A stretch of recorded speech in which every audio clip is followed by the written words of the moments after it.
Udah biar ya malam. Sudah biar aja sana.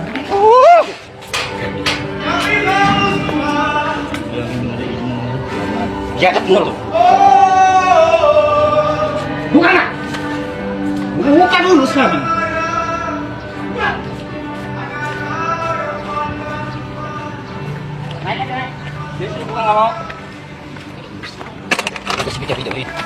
Apa? Marah siapa yang marah? Nek seragam itu tolol.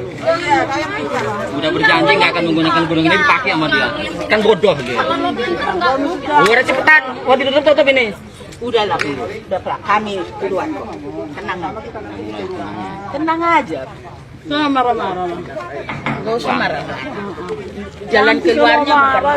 Kalau kita emosi-emosi aja Udahlah. Satu-satunya Tuhan, tidak ada dua Tuhan. Tapi kayak ginilah kami minta, kami dapat. Aduh Tuhan, maafkan dia ya Tuhan, maafkan dia Tuhan.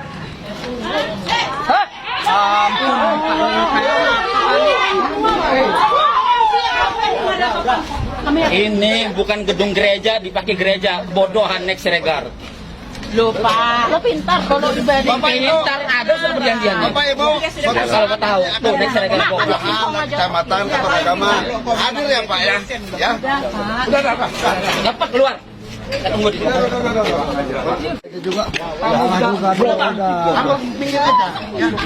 Tadi kan udah ngomong. Besok kita bicara sama dengan kelurahan. Kalau besok Yang nggak apa-apa.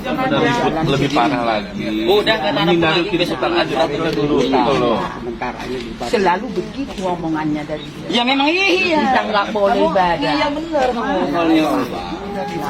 Gimana sih? Kami warga Indonesia. Warga Indonesia berhak beribadah. Beribadah tidak dilarang. Jadi terus Orang juga tahu beribadah dilarang kalau di tempatnya. Tempatnya juga. Sudah. sudah. Oh, Bapak itu. Alibinya orang ibadah itu orang Kalau dicek semua di saya tungguin 5 menit kalau nggak keluar sudah kabit nih. Ini mas sengaja ini mbak biarin gini nih ya. Udah Pak. Jangan Pak. Udah biarin. Ya kita ulur juga jangan kita ulur juga. Nggak apa-apa.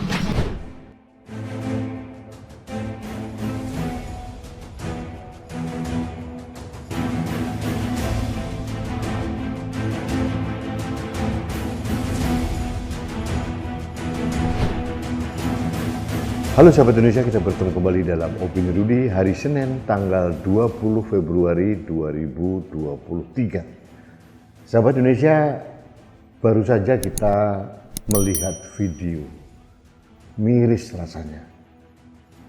Ini terjadi hari Minggu tanggal 19 Februari 2023. Jam 09.30 pagi. Kejadiannya ada di Jalan Soekarno-Hatta, Gang Anggrek, Rajabasa, Kota Bandar Lampung, Provinsi Lampung. Kembali terjadi persekusi dari orang-orang yang otaknya somplak kepada saudara-saudara kita yang beragama Kristen Protestan. Ceritanya laki-laki yang berbaju biru pakai topi itu namanya Wawan, ketua RT setempat. Dia mempersekusi gereja Kristen Kemah Daud GKKD di lokasi yang bersangkutan. Saya tidak tahu nih otaknya si ketua RT yang bernama Wawan itu di mana sehingga dia menerobos ibadah yang sedang berlangsung dan memaksakan untuk membubarkan. Saya tidak habis pikir gitu ya. Apa salahnya orang beribadah? Padahal beribadah itu adalah hak warga bangsa yang dijamin oleh konstitusi. Saya nggak ngerti. Apalagi menurut pendeta Gereja Kristen Kemah Daud, gereja itu sudah berdiri lama dan berdiri sesuai dengan prosedur dan perizinan yang ditetapkan oleh peraturan yang ada. Konon sudah ditandatangani persetujuan oleh 75 warga setempat. Nah, ini kan sekali lagi buah dari SKB 2 Menteri. Saya berulang kali mengatakan bahwa SKB 2 Menteri ini adalah biang kerok terjadinya persekusi rumah ibadah. Kalau Wawan ketua RT mungkin dia tidak berpendidikan, mungkin juga pemahaman agamanya sempit karena otaknya dicuci oleh ustadz-ustadz kadrun, ustadz-ustadz Wahabi Salafi yang merasa meriang melihat orang beribadah yang tidak sama dengan agamanya dia. Masalahnya bingung saya. Orang bertemu dan mengucap syukur beribadah kepada Tuhan kok dilarang. Apa salahnya itu? Tuhannya sama loh. Tuhan orang Kristen, orang Katolik, orang Islam, Hindu, Buddha, Konghucu, sama Tuhannya. Tuhan itu yang Maha Esa, yang Maha Tunggal. Tidak ada Tuhan yang lain. Kalau pemahaman kita itu bahwa Tuhan itu satu, mengapa orang bertemu dengan Tuhan, bersujud kepada Tuhan, berdoa kepada Tuhan, bersyukur dan memuja-muji Tuhan dipersalahkan? Saya jujur tidak mengerti mindset dari orang-orang seperti Wawan ini. Dan yang membuat saya gemas itu adalah pada hari Minggu tanggal 19 Februari 2023 jam 3 sore kemudian diadakanlah rapat FKUB, Forum Komunikasi Umat Beragama, ada camat, ada polisi, ada Babinsa.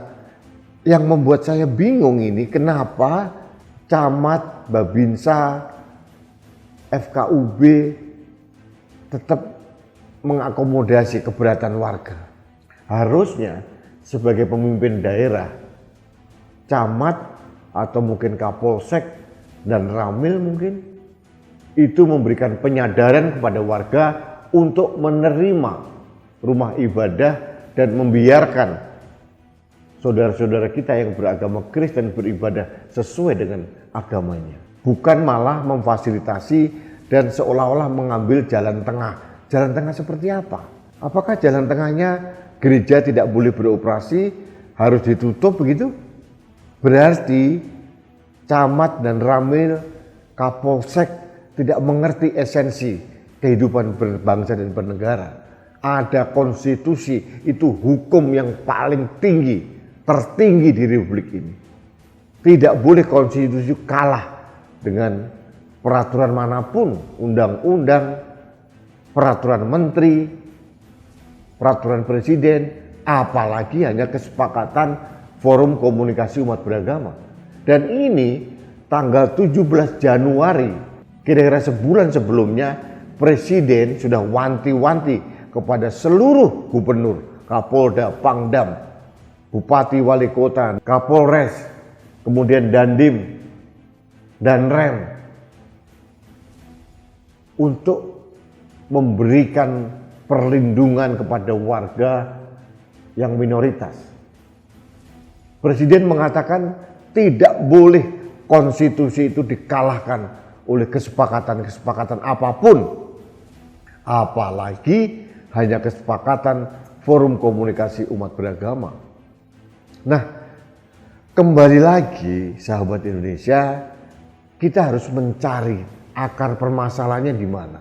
Menurut saya akar permasalahannya adalah adanya SKB 2 Menteri antara Menteri Agama dan Menteri Dalam Negeri. Di SKB itu konon itu untuk memberikan perlindungan pada umat minoritas, tapi sebaliknya justru dijadikan amunisi oleh kelompok-kelompok yang berotak somplak seperti Wawan ini untuk menyerang umat minoritas. Karena dalam SKB 2 Menteri disyaratkan pendirian rumah ibadah harus persetujuan sekian puluh warga, 60 atau berapa warga. Pertanyaan saya yang harus dijawab oleh orang-orang somplak itu, ada enggak selama ini kita mempermasalahkan izin pendirian masjid? Tidak ada. Karena apa? Ya, kita mayoritas. Tapi apakah kita menjadi mayoritas lalu bebas berarogansi seperti itu?